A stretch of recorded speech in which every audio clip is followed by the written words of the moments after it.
Hey there YouTube and 17 Brew Crew, my name's Jared and welcome to my very first Homebrew Wednesday. Hope everyone else is having a great Homebrew Wednesday. I'm going to pour myself a pint of my chocolate porter.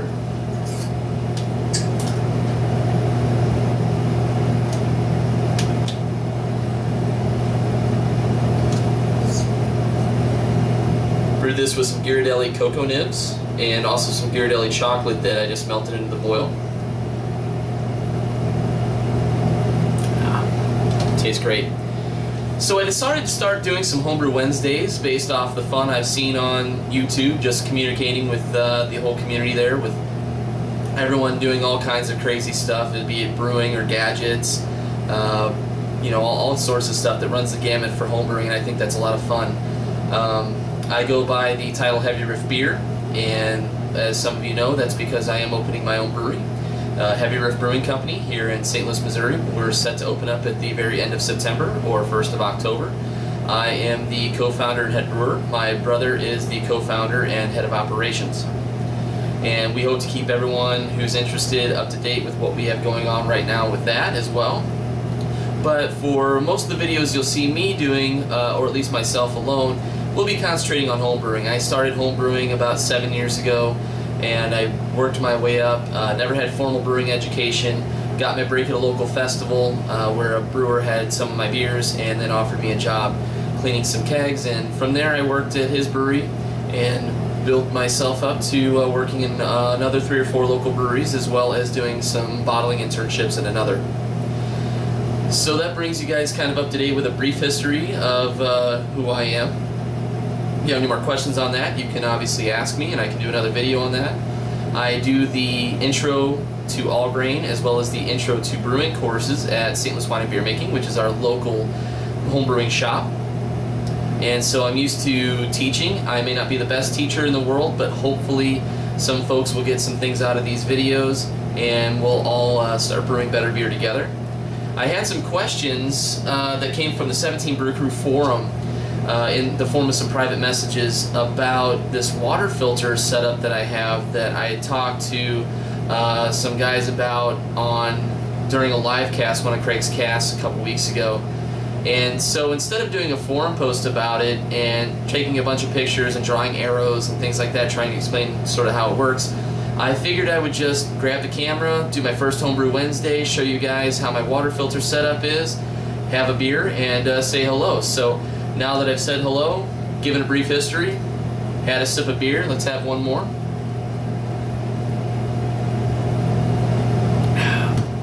Good stuff. Let's go over and check out my water filter setup. Cheers. Okay everyone, here's my water filter setup. So it's pretty basic actually. I've got my cold water line that runs from my house. A friend came over and did all the copper soldering for me. That's not my strong suit. And he teed this off with a shutoff so I can just turn the whole thing off and on. And from here I've got a U set.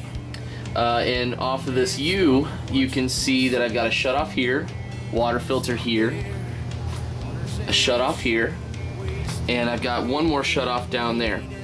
Now, the way in which this works, so we have cold water coming through, and if I want it to go through the filter, I simply turn this shutoff off like it currently is. So water backs up and then pressurizes and goes through the filter, comes down through the filter, up through the filter, comes out down this line, and as long as this valve is open, will come out, down into this T-fitting.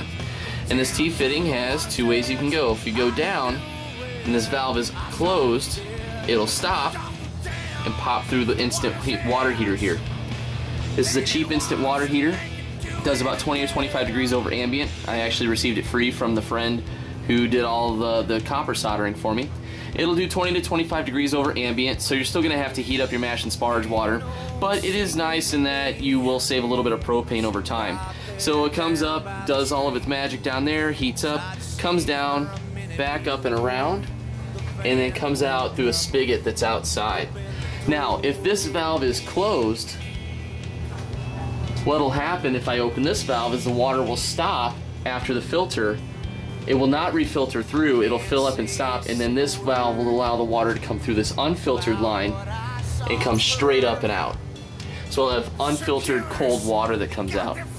The other thing that we've done is added, after this shutoff, if this opens up, the water will take the path of least resistance and follow gravity and pressure down past this shutoff into this kind of 90-degree fitting that we've created here out of just some T's, or I'm sorry, not T's, 90-degree elbows. And that allows me to have filtered water for making star sand, for making starters, so I don't have to go outside. I can mix cold water and some hot water I have on another shutoff over there to mix up a specific temperature for like my better bottles if I'm cleaning those. I use a combination of buckets, better bottles, and glass carboys. Just depends on what I have available to ferment, what I found cheap, what I found on sale, things like that is what I ferment in. So yeah guys, so you can see, there it is again, main shutoff, filter or shutoff on the left hand side, and then from there it goes through kind of that little maze of pipe work there to end up giving me water that comes outside. On the outside I have a hose that is for potable water. I actually got it at a pool supply store, and it is equipped with stainless steel fittings, which is nice. Not that I worry really about brass too much.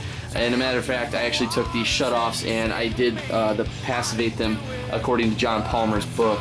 But that was just because sometimes you go above and beyond, but I've never really noticed anything. And I have guys that just have this simple water filter that they hook up outside with an RV hose from Walmart, which is also for potable water that they got for, you know, 10 bucks or so, and the water tastes just as good. For me, I was really bad about leaving this filter set up outside in the winter time, full of water, and after, you know, you forget about it so long, it's just out of sight, out of mind. You get a freeze, water inside expands and turns into ice, and then it cracks the filter. So it's one way to avoid doing that, and it's also just kind of convenient. During my brew day, I tend to be in and out of the house quite a bit, so it's easy for me to turn these valves on and off and get the water that I need outside. Hopefully this answers any questions you guys have. If you have any more, like I said, please post comments, or you can email me directly. Sorry if the camera works a little bit shaky, but yeah, this is where I get my brewing water from. I'd like to thank you all for watching my first Homebrew Wednesday. Hope you all had a great Homebrew Wednesday, because I sure did. It definitely makes some dull Thursday mornings go by while you're eating your Cheerios, and it gets you kind of pumped up to brew and do your beer stuff for the week. And yeah, so thanks everyone, and have yourselves a great rest of the week, and I hope that I'll see and talk to the rest of you folks on Craig's Cast on Friday night, or I'll see you over on the 17 Brew Crew forum. I just recently got involved with that, so I don't have a ton of posts yet, but yeah, we'll get there. So cheers, and 17. Thanks.